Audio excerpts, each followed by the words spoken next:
한 할머니가 손자와 함께 해변가를 산책하고 있었습니다. 그때 갑자기 파도가 밀려와서 손자를 덮쳐서 쓸어가고 말았습니다.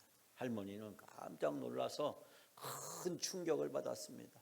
그리고 할머니는 간절히 하나님께 부르짖고 기도했습니다. 하나님께서 그 할머니의 기도를 들으시는지 또 큰 파도가 밀려오더니 손자를 다시 모래사장에 실어다 놓았습니다. 할머니가 안도의 한숨을 쉬면서 손자가 어디 다친 데 없나 하고 살펴보니까 이 할머니가 보니까 뭔가 이상한 걸 발견했어요. 그리고 하나님께 다시 기도하기 시작했답니다. 하나님, 어린 생명을 구해주셔서 감사합니다. 그런데 하나님, 이건 아니잖아요. 모자는 어디 갔어요? 모자는 하나님이 가져가셨어요. 모자가 그렇게 탐나세요? 그럼 차라리 달라고 하세요 라고 기도했다는 그런 어처구니없는 이야기가 있습니다. 제가 왜 이야기를 드리자면 오늘 제가 기도에 대해서 우리가 같이 이야기를 나누려고 하는데, 이 할머니는 두 가지 우리 기도의 모습을 보여주고 있어요. 우리가 기도를 왜 해야 되는지. 우리 보통 사람들이 어려움을 당하면 기도하잖아요. 근데 우리가 기도하면서 때로는 잘못을 범하는 경우가 있는데, 마치 기도하면서 하나님께 따지고 거래하고 흥정하듯이 우리가 때로는 기도하게 된다라고 하는 것입니다. 지난 수요일 저녁에 제가 유대인들의 기도 생활에 대해서 말씀을 드렸습니다. 유대인들의 기도의 그 기원을 찾아본다면 물론 오래전부터 시작됐겠지만 우리가 알고 있는 기도가 어느 정도의 형태로 자리 잡게 된 것은 바벨론 포로 시대에 보입니다. 즉 바벨론 포로 전에는 이스라엘 백성이 성전에 나가서 제사장이 주관하는 제사에 참여했기 때문에 그 성도들이 별로 크게 할 일은 없었습니다. 그러나 바빌론에 가서 회당에 모여서 회당에서 예배를 드리면서 이제 이스라엘 백성은 성경을 찾아서 읽게 되고 또 하나님께 기도하게 되었습니다. 즉 과거에 제사장이 다 하던 일을 이제 본인들이 해야만 했습니다. 그래서 모세오경의 말씀을 154개로 나누어서 매주마다 한 주씩 한 말씀을 읽고 또 서기관과 랍비관과 참여한 사람이 그 말씀을 함께 나누고 또 회당에 가면은 다 같이 손을 들고 간절히 하나님 앞에 유대인들은 기도를 했습니다. 그러면서 이 바벨론 포로 시기 동안에 하루에 3번씩 예루살렘을 향해서 기도하는 습관이 유대인들에게 자리를 잡게 되었습니다. 즉 바벨론 포로는 이스라엘 백성에게 정치적으로 역사적으로 굉장히 큰 어려움을 주었지만, 그러나 유대 민족이라고 하는 또 유대교라는 새로운 종교의 신앙을 가진 이스라엘 백성이 탄생을 하게 된 것입니다. 그래서 바벨론 포로 이후부터는 이스라엘이라고 부르지 않고 이제는 유다 민족이라고, 유대인이라고 이제 불려지게 된 것입니다. 우리 앞에 다니엘도 이 바벨론 포로 시대에 대표적으로 기도했던 사람 중에 한 사람이었습니다. 다니엘은 우리 아시피 어떻게 기도했을까요? 그도 역시 하루에 3번씩 저 예루살렘을 보이는 창문을 열어놓고 그가 골방에 가서 하나님 앞에 규칙적으로 무릎을 꿇고 예전에 해오던 기도의 습관대로 기도를 했다라고 기록하고 있습니다. 우리 아시피 에스더 같은 경우도 그가 금식하며 기도했다는 이야기가 에스더서에 기록되어 있고, 또 느헤미야서에 보면 느헤미야도 역시 수시로 그가 기도했다는 이야기를 발견하게 됩니다. 어려울 때 기도하고 또 어떤 일을 결정할 때 기도하고 수시로 기도하는 사람이었다는 걸 알게 됩니다. 즉 바벨론 포로 시대 회당에서 바로 유대인들은 하나님께 기도하는 법을 배우고 그 기도하는 법이 자기들의 생활의 습관으로, 문화로, 일상으로 자리 잡게 되었다라고 하는 것을 알 수 있게 됩니다. 여러분, 그 바벨론 포로부터 400년이라는 시간이 지난 다음에 예수님이 오시게 되었습니다. 예수님이 오셔서 유대인들의 기도한 모습을 보니까 지난 수요일 저녁에 제가 잠깐 말씀드렸지만 유대인들의 기도에 심각한 2가지 문제가 있다는 것을 예수님은 알게 되었습니다. 첫 번째는 유대인들의 기도가 사람들에게 보이려고 기도한다는 것입니다. 그걸 다른 말로 얘기하면 외식한다라고 되는데, 이 외식이란 말은 원래 연극 무대에서 배우가 올라가서 사람들 앞에서 연기를 하는 것을 외식이라고 이야기합니다. 자, 여기서 알 수 있는 것은 뭘까요?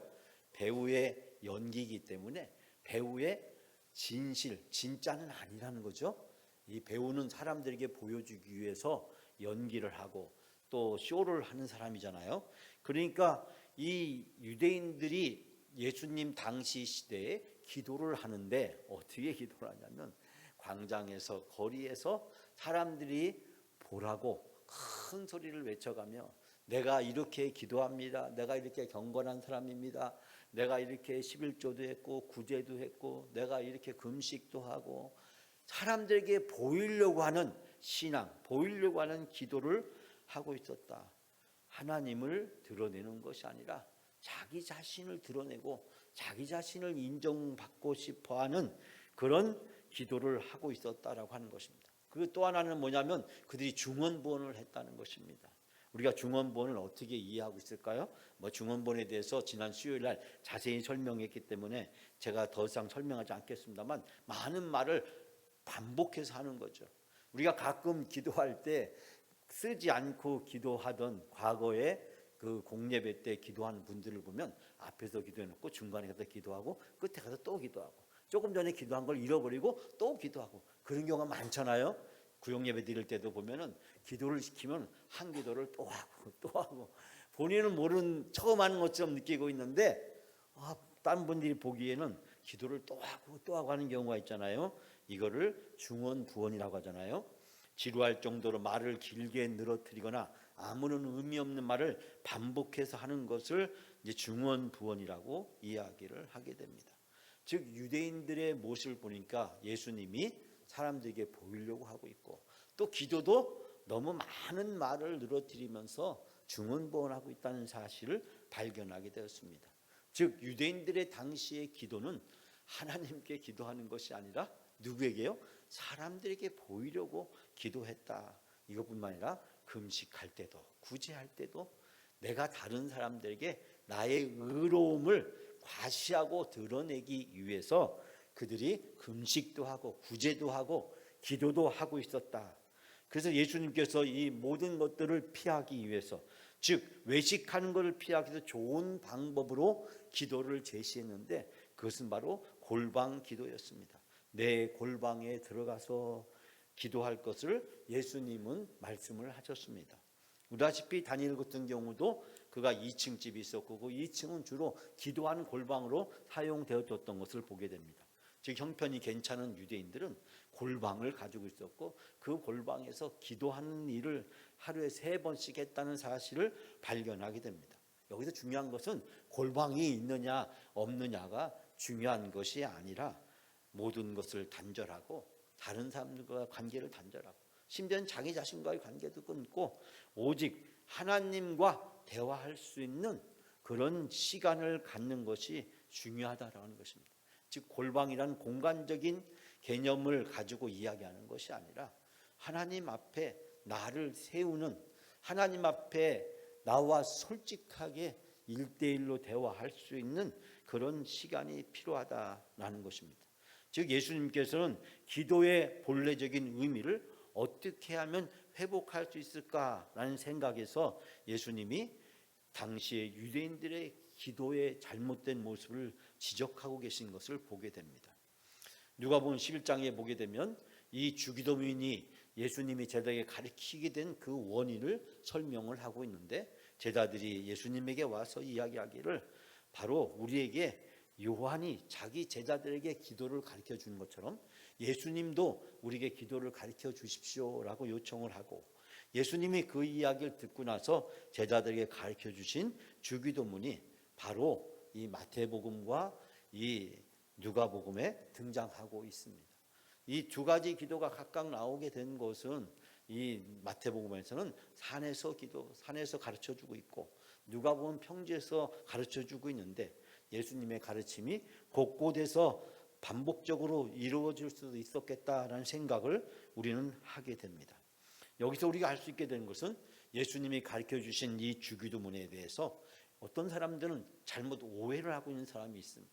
즉 주기도문을 외우면 귀신이 쫓아간다더라, 쫓겨나간다더라, 주기도문을 외우면 마음이 평안해진다더라. 이 주기도문을 어떤 분은 써가지고 다니면서 부적처럼, 야, 주기도문이 있으면은 마귀 사탄이 틈타지 못해 어려운 일을 피해갈 수 있어. 마치 무당이 부적을 써듯이 주기도문을 부적처럼 생각하는 사람들이 있는 것을 보게 됩니다. 물론 그런 일이 있을 수도 있습니다. 주기도문이 있으면 마음이 편안할 수도 있고, 또 주기도문을 가지고 있으면 하나님이 나와 함께 하신다는 그런 마음의 위로를 얻을 수는 있습니다. 그러나 주기도문은 부적도 아니고 주문도 아닙니다. 주기도문은 예수님께서 꼭 이렇게 기도하라고 만들어주신 유일한 정답이 아닙니다. 기도의 정답 이꼬로 주기도문은 아니라고 하는 사실입니다. 주기도문은 예수님이 이렇게 기도하는 것이 좋겠다 우리에게 보여주신 하나의 기도의 모델입니다. 즉, 꼭 이대로 기도 안 해도 되지만, 그러나 너희들이 기도할 때 적어도 이 기도에 이런 내용이 들어가 있으면 좋겠다라고 해서 예수님이 가르쳐 주신 하나의 모델이라고 하는 것입니다. 모든 기도문을 하나로 통합할 수는 없습니다. 많은 기도문이 있는 것들을 발견하게 됩니다. 예수님께서는 당시 사람들이 잘못된 기도, 즉 남들에게 보여주기 위한 기도나 이 중언부언하는 기도에 대해서 지적을 하시면서 너희는 이렇게 기도하라고 가르쳐 주셨습니다. 즉 이것을 기도하라, 이 내용만 가지고 기도하라고 가르쳐 준 거 아니라 이렇게 기도하라고 가르쳐 줬는데, 이 주기도문의 내용은 크게 두 가지로 나누어져 있는 것을 보게 됩니다. 첫 번째부터 세 번째는 하나님을 향해서 하나님이 어떤 분이신지, 그 하나님을 어떻게 찬양과 영광을 돌려야 되는지를 가르쳐주고 있고, 그리고 네 번째부터 7가지는 이제 우리가 사람들을 향해서, 우리 자신을 향해서 무엇을 구해야 될지를 이야기하고 있습니다. 즉 하나님을 향해서 첫 번째부터 세 번째까지, 그리고 네 번째부터 7번째까지는 사람을 향한 기도로 되어 있는데, 우리가 십계명도 살펴보면 십계명이 1계명부터 10계명으로 되어 있지 않습니까? 그런데 1계명부터 4계명까지 그 계명의 내용은 하나님과의 관계에서 우리가 어떻게 해야 되는지, 즉 하나님을 알고 하나님을 사랑하는 법을 우리에게 가르쳐주고 있지 않습니까? 그래서 1계명부터 4계명의 내용을 하나씩 여러분이 읽어보시다 보면 하나님이 어떤 분이시고 우리가 그 하나님을 어떻게 사랑해야 되는지를 자세히 가르쳐주고 있고, 그리고 이제 5계명부터 10계명까지 6가지 계명은 우리가 다른 사람들과의 관계를 어떻게 하면서 살아야 되는지를 가르쳐주고 있습니다. 다시 말씀드리자면 10계명 1계명부터 4계명까지는 하나님을 알고 하나님을 사랑하는 법을 가르쳐주고 있고, 그리고 이 5번째부터 10가지 계명은 다른 사람을 알고 다른 사람과 어떻게 관계를 하고 다른 사람을 어떻게 사랑해야 되는지를 가르쳐주고 있습니다. 근데 놀라운 것은 하나님을 사랑하는 것과 다른 사람을 사랑하는 것과는 별개의 것이 아니라고 하는 것입니다. 예수님께서는 이 말씀을 이야기하시면서 서로 사랑하라고 이야기하고 있습니다. 즉 하나님의 사랑과 이웃 사랑은 떨어져 있는 것이 아니라 하나님의 사랑은 이웃 사랑을 통해서 증명이 되는 것이고, 이웃 사랑은 하나님 사랑의 결과라고 말씀해 주시면서 서로 사랑하라 우리에게 그렇게 말씀해 주셨습니다. 즉 사랑을 통해서 우리는 하나님을 사랑하는 것과 다른 사람을 사랑하는 삶을 살아갈 수 있다라고 가르쳐주고 있습니다. 우리가 주기도문의 내용도 10계명과 다르지 않습니다. 하나님은 어떠한 분이신가? 1계명부터 4계명 내용처럼 첫 번째, 두 번째, 세 번째 내용은 하나님을 어떻게 알고 하나님을 찬양해야 되는지, 그리고 4계명부터 7계명까지는 7번째까지는 우리 자신의 문제를 어떻게 구체적으로 하나님 앞에 기도해야 되는지를 가르쳐주고 있습니다. 성경학자이자 목사였던 유진 피터슨이라는 분은 현대 사람들에게 성경을 어떻게 하면 쉽게 설명해 줄 수 있을까라고 고민을 하다가 오랫동안 신학교에서 가르치다가 목회를 하게 되었는데, 목회를 하다 보니까 교인들이 성경을 어려워하고 힘들어하는 모습을 보았습니다. 그래서 그는 성경을 현대 사람들의 언어로 쉽게 번역해서 메시지라고 하는 성경책을 내게 되었습니다. 그 메시지의 성경 내용에 보면 이 마태복음 오늘 함께 봉독한 6장 말씀을 이렇게 번역을 하고 있습니다. 자, 5절부터 어제 수요일날 말씀 전했던 내용이 있는데 뭐라고 했냐면 너희가 하나님 앞에 나아갈 때 연극하지 마라. 우리가 외식하지 마라. 사람들에게 보이려고 하지 마라. 이 말을 현대 사람들이 이해하기 쉽게 연극하지 마라. 그렇게 하는 사람은 다 스타가 되기를 꿈꾸며 기도할 때마다 쇼를 일삼는다. 무대에 오르는 배우가 사람들 앞에 연기를 하고 쇼를 하지 않습니까? 근데 하나님께서 극장 객석에 앉아 계시다는 말씀이냐라고 이야기하면서 그는 6절 이하를 이렇게 번역합니다. 너희는 이렇게 하여라. 하나님 앞에서 연극하고 싶은 유혹이 들지 않도록, 하나님 앞에서 연극하고 싶은 유혹이 들지 않도록 조용하고 한적한 곳을 찾아라. 조용하고 한적한 곳은 하나님과 나와 만나서 1대1로 할 수 있는 이제 골방을 얘기하는데, 여기서 할 수 있는 대로 단순하고 솔직하게 그 자리에 있어라. 그럼 초점이 너희에게로 하나님이 옮겨지고 그분의 은혜가 시작하게 될 것이다. 즉 우리가 기도할 때 주의해야 될 것, 당시 유대인들이 주의해야 될 것과 오늘 현대인들이 주의해야 될 것이 뭐냐면 사람들 앞에 보이려고 기도하지 말라는 것. 기도는 사람들 앞에 하는 게 아니라 하나님께 하는 것이라는 사실을 이야기하면서 피터스는 바로 연극하지 마라, 쇼하지 말라, 연극하려고 하나님 앞에 가서 하지 마라. 그러면서 조용한 곳에서 하나님께 기도하라. 솔직하고 단순하게 기도하라. 그러면 너희의 초점이 하나님께로 옮겨지게 될 것이다. 여기서 우리는 기도의 가장 중요한 본질을 발견하게 됩니다. 기도는 우리의 마음을 하나님에게로, 우리의 관심을 하나님에게로, 우리의 소원을 하나님에게로 옮기는 것을 이야기합니다. 그럴 때 그분의 은혜를 우리가 느끼게 될 것이다. 피터스는 중언번하지 말라를 뭐라고 번역하냐면 허튼 소리 하지 마라. 허튼 소리 하지 말라. 우리가 똑같은 말을 계속 반복하면 야 허튼 소리 하지 마 그러잖아요. 마찬가지로 그는 허튼 소리 하지 마라. 그 허튼 소리에 속지 마라. 너희를 상대하시는 분은 너희 아버지시며 그분은 너희에게 무엇이 필요한지 너희보다 잘 알고 계신다.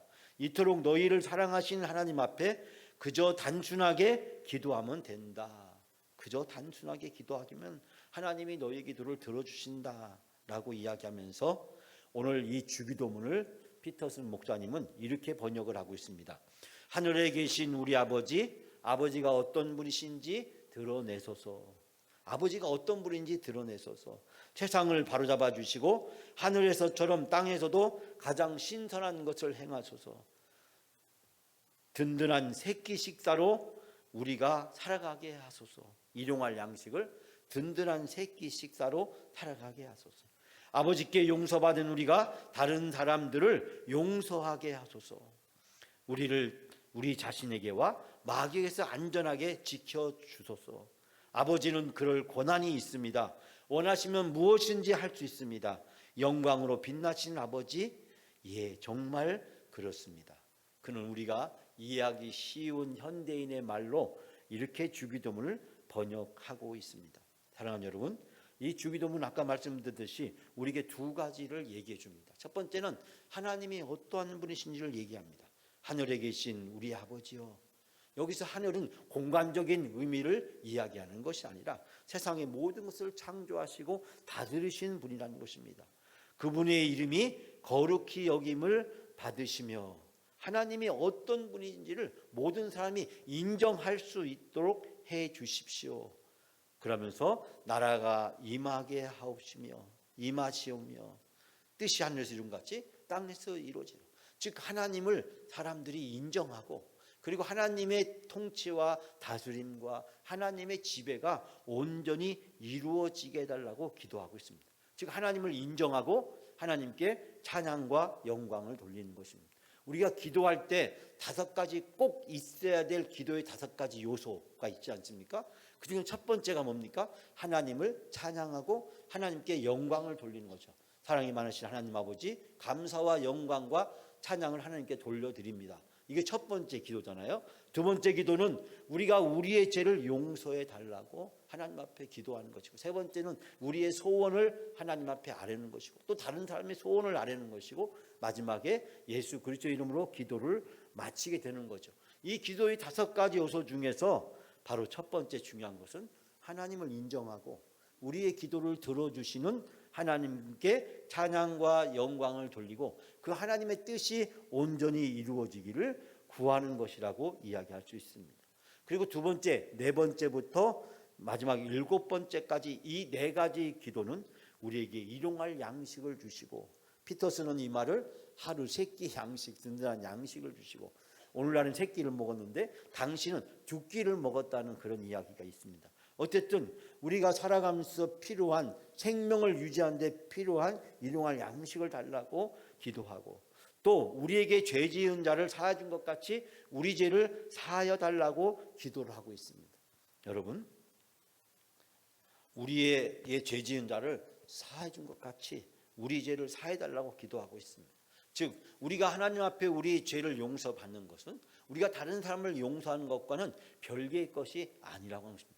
예수님은 비유로도 말씀하시고 여러 가지 이에 대해서 말씀하시고, 땅에서도 묶이면 하늘에서 묶이고 땅에서 풀면 하늘에서 풀린다고 말씀하시고, 형제간에 다툼이 있으면 먼저 화목하고 와서 제사를 드리라고도 말씀을 하셨습니다. 여러분, 우리가 다른 사람을 용서할 수 있는 것은 하나님이 우리를 용서했기 때문입니다. 내가 다른 사람을 용서하지 못하는 것은 2가지 문제가 있는데, 첫 번째는 하나님이 나를 진정으로 용서했는가에 대한 확신이 없거나 하나님께서 나에게 용서를 해줬다는 은혜를 내가 누리고 있지 못하는 것입니다. 그러므로 하나님이 나를 용서해 주셨다는 확신을 가진 사람은 다른 사람의 죄도 당연히 나에게 용서해야 될 의무와 책임이 있다는 사실을 발견하게 됩니다. 내가 다른 사람을 용서하는 것과 하나님이 나의 죄를 용서하는 것은 별개의 것이 아니라고 하는 것입니다. 하나님께 내가 용서받았기 때문에 나도 다른 사람의 잘못을 용서해야 된다는 것입니다. 하나님께 용서받은 내가 다른 사람의 죄를 용서하지 않는 것은 내가 하나님께서 나를 용서해 주셨다는 것을 내가 확신하지 못하기 때문이라는 것을 우리는 알 수 있게 됩니다. 그렇기 때문에 다른 사람을 용서해야 되는 것은 우리에게 선택이 아니라 바로 하나님께 죄를 용서받은 우리가 해야 될 마땅한 의무고 책임이라는 사실을 발견하게 됩니다. 마지막에 우리를 시험에 들게 하지 마옵시고, 피터스는 이야기하기를 뭐라고 이 말을 번역했냐면 우리 자신에게와 마귀에게서 안전하게 지켜주시고 라고 번역하고 있습니다. 여러분, 우리가 우리 자신으로부터 자기 자신을 지키는 것이 참으로 어렵잖아요. 이게 뭡니까? 유혹과 시험이잖아요. 유혹과 시험. 그 유혹과 시험은 우리 자신으로부터 비롯되잖아요. 나의 욕망으로부터, 욕심으로부터, 탐욕으로부터, 시기와 질투심, 이런 것. 예? 교회 안에서도 그런 것이 얼마나 많습니까? 다른 사람이 하는 것을 시기하고 질투하고 못 견디고, 내가 하는 거 다른 사람이 하면 안 되고, 이것이 우리 가정에서, 사회에서, 직장에서, 동창생끼리 모이는 곳곳마다, 교회 안에서도 우리가 우리 자신을 지키지 못하는 경우가 얼마나 많아요. 다른 사람이 하는 것을 용납하지 못하고 내가 해야 되고, 다른 사람이 하는 건 다 잘못됐고 내가 해야 정당하고 옳다고 생각하는 그러한 것들, 또 마귀에게서 안전하게 지켜줘. 외적으로 사탄과 마귀가 우리를 끊임없이 공격하고 하나님부터 멀어지게 하려고 하는 그 모든 고난과 역경과 환난을 이야기할 수 있습니다. 즉 자기 자신으로는 유혹과 시험으로부터, 외적으로 오는 그 고난과 환난으로부터 안전하게 지켜달라고, 시험에 들게 하지 마시고 악에서 구해달라고 기도하고 있는 것을 보게 됩니다. 저는 예수님이 가르쳐 주신 기도에 대해서 언젠가 여러분들에게 한 구절씩 한 구절씩 한 달 동안 자세히 아마 같이 공부할 수 있는 시간을 가졌으면 좋겠다라는 생각을 가지면서 오늘은 제가 여러분들에게 3가지를 말씀드리려 합니다. 첫 번째, 기도는 하나님께 드리는 것이다. 기도의 가장 중요한 것, 기도는 하나님께 드리는 것이다. 예수님께서도 말씀하셨지만은 기도는 하나님께 드리는 것이지 사람에게 보이려고 하는 것이 아니다라고 하는 것입니다. 여러분이 앞으로 평생 기도 생활을 하면서 꼭 명심해야 될 것이 있다면 기도는 하나님께 드리는 것이다. 너무나도 단순하고 쉬운 얘기지만 우리가 잘 지키지 못하는 것 중에 하나가 바로 이거였고, 당시에 열심히 있었던 이 바리새인들, 그들의 열심이라는 것은 가히 상상할 수 없을 정도고 우리가 그들의 열심을 따라갈 수도 없을 정도로 그들은 어떻게 보면 신앙생활에 열심히 하는 사람들이었습니다. 그러나 그들은 사람들에게 보이는 것으로 전락하고 말았다는 것입니다. 두 번째, 기도는 나를 하나님의 뜻에 순종하는 것이라는 것입니다. 기도는 내 뜻을 이루는 것이 아니고 내 소원을 이루는 것이 아니고 내 목표를 달성하는 것이 아니라고 하는 것입니다. 내 뜻을 이루고 내 목표를 달성하고 내 욕망을 실현시키는 것이라면 하나님을 수단으로 만들어버리고 하나님을 도구로 만들어버리고 하나님을 이용하는 것밖에 되지 않습니다. 예수님께서도 십자가상에서 그 고통을 감당하시며 내 원대로 마옵시고 아버지의 원대로 하옵소서. 아버지의 원대로 하옵소서. 예수님의 원은 무엇이었습니까? 이 십자가상에서 내려가는 거죠. 이 고난을 받지 않는 거죠. 이 고통을 겪지 않는 거죠.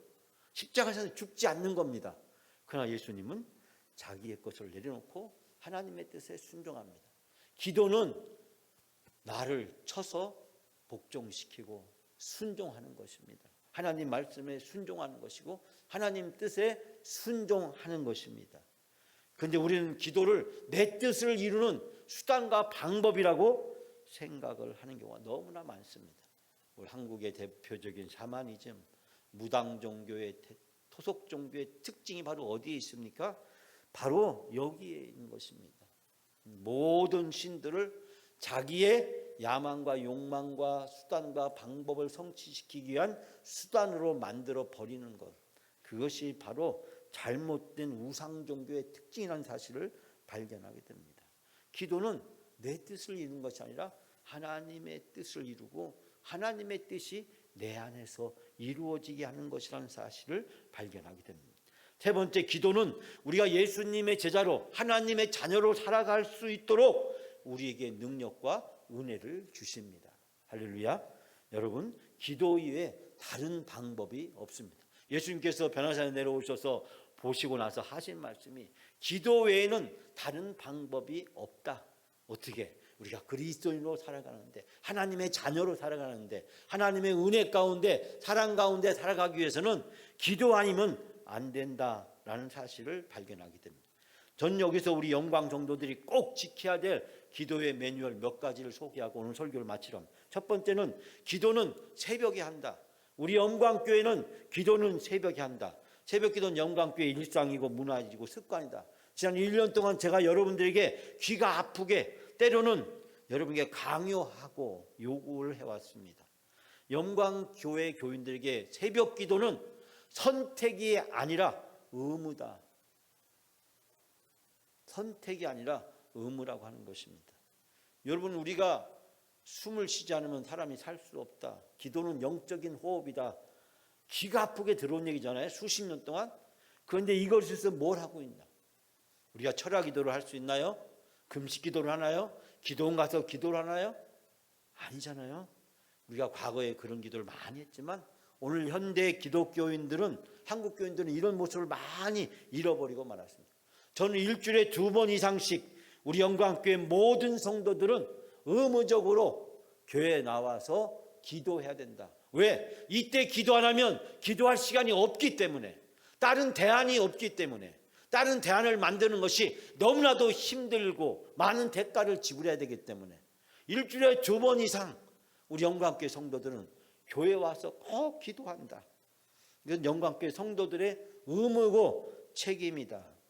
여러분, 기도하는 것은 영적인 축제고 잔치인 줄 믿습니다. 한 달에 한 번씩 매월 마지막 주는 특별 새벽 기도회를 통해서 우리가 온 힘을 다해서 영적으로 재충전하고 하나님 앞에 우리 자신을 세우는 귀한 시간이 되어지길 바랍니다. 영광교회 성도들에게 새벽 기도는 의무다. 기도 안 하면 영적으로 우리가 죽는다. 두 번째는 기도는 반드시 하나님께 한다. 우리가 기도할 때 강단을 보면서 기도하지 않습니까? 여러분 중에 생각하시기를, 왜 지금까지 회중을 보면서 기도했는데 왜 목사님은 강단을 보면서 기도하라고 이야기하는 것일까? 여러분, 교회의 역사가 오래된 동방정교회, 동방정교회는 약 400년, 500년부터 드렸던 예배를 지금도 똑같이 드리고 있습니다. 그 후에 동방정교회로부터 분리됐던 카톨릭에서 분리되어 나온 성공회 루터기를 비롯한 대부분의 세계 모든 기독교들은 예배 드릴 때 사람을 보고 기도하지 않고 강단을 보면서 기도를 합니다. 이것이 수천 년 동안 내려온 예배의 전통입니다. 그런데 우리 개신교에서 최근에 와서 이제 한국말을 잘 못하는 선교사들이 한국에 와서 복음을 전하다가 자기가 한국말을 못하니까 한국 사람을 대신해서 대표 기도를 시킨 겁니다. 언제? 1800년도 말에 1900년 초기에 만주에서 우리 한국에서 선교사님이 한국말을 못하니까 자기가 외국어로 해가지고는 교인들이 기도의 내용을 못 알아들으니까 할 수 없이 한국 교인을 대표 기도를 시킨 겁니다. 그러다 보니까 이 한국 대표로 기도했던 신자들이 바로 회중을 보면서 기도하게 된 것입니다. 그러나 예배의 원래적 의미는 기도는 하나님께 드리는 것이기 때문에, 그래서 우리가 회중을 보면서 기도하다 보니까 기도하는 건지 설교하는 건지 강의하는 건지 구분이 안 되는 경우가 종종 많이 있었던 것을 보게 됩니다. 여러분, 기도는 반드시 써서 해서 중언부언하면 안 되는 것이고, 기도할 때는 될 수 있으면 하나님 앞에 기도할 수 있도록 해야 되고, 우리가 주일날은 3분 그리고 나머지 시간에는 2분 정도 기도해야 되고, 성경 말씀도 될 수 있으면 짧게 인용하거나 인용하지 않는 것이 좋습니다. 성경 말씀을 많이 인용하다 보면 자기도 모르는 사이에 설교인지 기도인지 구분이 안 되기 때문입니다. 전 여러분들에게 마지막으로 기도를 드는 영적인 자세 4가지, 오늘 제가 너무 여러 가지를 말씀드려서 복잡하지만 4가지만 말씀드리고 설교를 마치려 합니다. 첫 번째는 기도하라는 것입니다. 기도할 때 중요한 건 뭐예요? 예수님의 가르침을 따라. 우리가 어떻게 기도해야 되나요? 예수님처럼 기도해야 됩니다. 예수님은 새벽 기도를 열심히 하셨어요. 예수님은 무슨 중요한 일을 결정할 때마다 기도하셨습니다. 예수님은 기도하는 습관을 가지고 있었습니다. 우리도 예수님처럼 기도하는 습관을 가지고 기도해야 됩니다. 불났을 때, 다급할 때, 위급할 때 그때만 기도하는 것이 아니라 평소 일상적인 삶에서 기도하는 것입니다. 여러분이 그것을 가능하게끔 하기 위해서 우리는 새벽 기도를 드리고 있어요. 일주일에 5번씩 여러분이 새벽 기도할 수 있도록 여러분을 섬기고 있습니다. 예수님처럼 기도하라. 두 번째는 기도하고 나서 기대하라고 하는 것입니다. 예수님께서 하나님이 내 기도를 들어주시고 응답해 주실 것에 대한 기대를 하라는 것입니다. 기도할 때 하나님이 이 기도를 들어주실 거라는 확신을 가지고 여러분 하나님의 선한 역사와 응답을 사모하시기 바랍니다. 세 번째는 기다리라고 하는 것입니다. 기도했으면 기다려야 됩니다. 어떤 때 응답하는 것이 가장 좋을런지 우리는 알지 못합니다. 그러나 하나님은 아십니다. 하나님이 보시기 가장 좋은 때에 응답해 줍니다. 농부가 씨를 뿌리고 그 다음날 가서 수확하는 게 아니잖아요. 예? 거기서 싹이 나고 줄기가 나고 잎이 나고 꽃이 피고 열매가 맺고 봄에서 여름에서 가을 심지어는 늦가을까지 기다려야 되잖아요. 기다리자면 안 되죠. 기도도 기다려야 됩니다. 때로는 하나님이 예스 즉각 응답하시지만 때로는 노하고 거절할 때도 있습니다. 거절도 기도의 응답입니다. 그 응답이 나에게 복이 되지 않을 때 하나님은 거절합니다. 마지막 중요한 것은 순종하라고 하는 것입니다. 여러분, 기도할 때 하나님의 뜻이 이루어지도록 아버지의 원대로 될 수 있도록, 사랑하는 여러분, 오늘 주신 말씀을 통해서 우리가 발견하게 되는 것은 뭘까요? 우리는 예수님에게서 기도를 배워야 됩니다. 우리는 예수님처럼 기도해야 됩니다. 우리는 예수님처럼 기도를 통해서 하나님께 순종해야 됩니다. 그럴 때 하나님의 뜻이 우리 안에서 이루어지게 되고 하나님의 놀라운 은혜와 축복을 우리의 삶에서 누리게 될 줄 믿습니다. 여러분, 기도하면 삽니다. 기도하지 않으면 죽습니다. 예수님은 기도하셨고 예수님은 기도하심으로 하나님의 뜻을 이루셨습니다. 사랑하는 여러분, 예수님에게서 기도를 배우고 예수님처럼 기도하시는 여러분이 다 되시기를 주님의 이름으로 축원합니다.